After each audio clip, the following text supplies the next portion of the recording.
Hi friends, இன்னும் நம்மளுக்கு ஒரு 5 நிமிஷத்தில் ரிசல்ட் என்னன்னு சொல்லிட்டு தெரிஞ்சிடும். ஆல்ரெடி முன்னிலையில் இருக்கிறது நம்ம தளபதி விஜய் அண்ணா. தாவேகா கட்சி தான் வந்து முன்னிலையில் இருக்குது. 100க்கு மேலே அதிகமான தொகுதிகளில் பார்த்தீங்கன்னா முன்னிலையில் தாவேகா தான் இருக்கிறாங்க. நிறைய இடத்துல தொகுதிகளில் வெற்றி பெற்றும் இருக்கிறாங்க. பெரம்பூர்லேயும் பார்த்தீங்கன்னா விஜய் அண்ணா வந்து வெற்றி பெற்றாங்க. இன்னும் நம்மளுக்கு 5 நிமிஷத்தில் வந்து தெரிஞ்சிடும். நான் பேசிகிட்டு இருக்கும் போதே வந்து 4:55 இந்த மாதிரி ஆயிடுது டைமு. ஸோ வெற்றி வாகை சூட போகிறாங்க விஜய் அண்ணா. நான் வந்து ஒரு விஷயம் சொல்லிக்கிறேன். நிறைய பேர் சொன்னாங்க, இது வந்து இப்போ வந்து கட்சி ஆரம்பித்தவர், இது வந்து ஒரு நடிகருக்கான கூடின கூட்டம் அப்படின்னு சொல்லிட்டு. ஆனால் இந்த நடிகருக்கான கூடின கூட்டம் தான் நம்பிக்கை வச்சு ஓட்டு போட்டு பார்த்திங்கன்னா 1 கோடிக்கு மேலே வந்து பார்த்திங்கன்னா ஓட்டு வாங்கிட்டார் அண்ணா. சொன்ன மாதிரியே வந்து செஞ்சு காட்டிட்டாரு. ஏன்னா அவங்க கட்சி ஆரம்பித்து உறுப்பினர் இது அந்த QR கோட் ஓப்பன் பண்ணும் போதே அடுத்த செகண்டே 1 கோடி பேர் கிட்டத்தட்ட வந்து அதில் ஜாயின் பண்ணிட்டாங்க அப்படின்ட்டு. எல்லாமே பார்த்திங்கன்னா ஓட்டாக மாறி இருக்கு. எல்லாம் சொன்னாங்க கூட்டம் ஓட்டாக மாறுமா. அந்த கூட்டம் தான் இப்போ வந்து வரலாற்றையே மாற்றிடுச்சு. ரொம்ப வந்து சந்தோஷமாக இருக்குது. நான் கூட சொல்லியிருப்பேன் மக்கள்கிட்ட, இவங்க வந்து ஏமாத்திராதீங்க, அண்ணனை வந்து ஏமாத்திராதீங்க, நீங்களே ஏமாத்திராதீங்க. நிறைய பேர் சொல்கிறாங்க கூட்டம் வந்து ஓட்டாக மாறாதுன்னு சொல்லிட்டு. ஆனால் மக்கள் பார்த்திங்கன்னா பிடிச்சிருக்கு. ஒருத்தவங்களை வந்து பிடிக்கிறதுனால மட்டும் வந்து ஓட்டு போட்டுற மாட்டாங்க. அவங்க மேலே நம்பிக்கை இருந்தால் மட்டும்தான் அவர் நம்மளுக்கு தலைவராக வரணும்னு சொல்லிட்டு மக்கள் தேர்ந்தெடுத்துருப்பாங்க.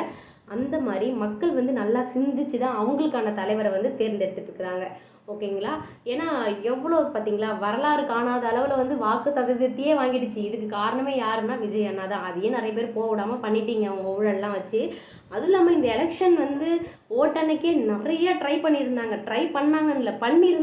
யார் என்ன தில்லுமுள்ளு வேலைகள்லாம் நிறையாவே வந்து நடந்துருந்துச்சு. இதில் இப்போ ஆட்சியில் இருக்கிறவங்க வந்து பண்ணது. இப்போ வந்து ரொம்ப ரொம்ப சந்தோஷமாக இருக்குது அண்ணா முன்னிலையில் இருக்கிறது. நிறைய பேர் நிறையா விமர்சனம் பண்ணாங்க. அந்த மனுஷனுக்கு அவ்வளோ ஒரு கஷ்டத்தை தந்தாங்க. அவ்வளோ கஷ்டத்தையும் மனசுக்குள்ளே வச்சுக்கிட்டு மக்களுக்காக வந்து அவர் வந்து இந்த காலத்தில் வந்து இறங்கியிருக்காரு அரசியல் காலத்தில். ஆனால் மக்கள் வந்து ஆதரவு தந்தீங்க பார்த்தீங்களா, உங்களுக்கு தான் கொடான கொடி. நீங்களும் நானும் போட்ட ஓட்டில் தான் இன்றைக்கி அண்ணா வந்து ஜெயிக்க போகிறாங்க. ஸோ அதை வந்து மகிழ்ச்சியை வந்து நம்ம எல்லோரும் சேர்ந்து வந்து கொண்டாடுவோம். ஆனால் சொன்ன மாதிரியே வந்து எல்லாத்தையும் வந்து நிறைவேற்றணும். நிறையா சிக்கல்கள் இருந்தாலும் அதெல்லாம் வந்து தைரியமாக ஃபேஸ் பண்ணி போகணும். எப்பயுமே மக்கள் வந்து அவங்க பின்னாடி வந்து ஸ்ட்ராங்காக இருப்பாங்க. இன்னும் கொஞ்ச நேரத்தில் ரிசல்ட் தெரிய போகுது. ரொம்ப வந்து ஆர்வமாக இருக்குது. காலைல ஃபோன் எடுத்தவங்க தான் அதுலேருந்து இன்னும் வைக்காமல் ஒரு குடும்பமே உட்காந்து எல்லா வீட்லேயும் தான் ஓடிட்டுருக்கு அப்படின்னு சொல்லிட்டு நினைக்கிறேன். நிறைய பேர் சொன்னாங்க தற்குறி டிவிக்கு என்ன தற்குறின்னு சொன்னாங்க. இப்போ அந்த தற்குறி, ஆமாங்க, நாங்கள் வந்து தற்குறி தான் ஒத்துக்கிறோம். ஓகேங்களா? அந்த தற்குறி தான் உங்களோட வாழ்க்கைக்குரியவே மாற்றிடுச்சு, இல்லை உங்களோட ஆட்சிக்குரியவே மாற்றிடுச்சு அப்படின்னு சொல்லிட்டு இப்போ புரியுது அவங்களுக்கு. ஸோ யாரையுமே குறைச்சி எடை போடாதீங்க. நீங்கள் எந்த மனுஷனுக்கு எவ்வளோ கஷ்டம் கொடுக்குறீங்களோ, எந்த அளவுக்கு நீங்கள் தூற்றி பேசுகிறீங்களோ, அவங்க தான் நாளைக்கு வந்து எல்லாரும் பார்க்குற மாதிரி தலை நிமிர்ந்து நிற்பாங்க.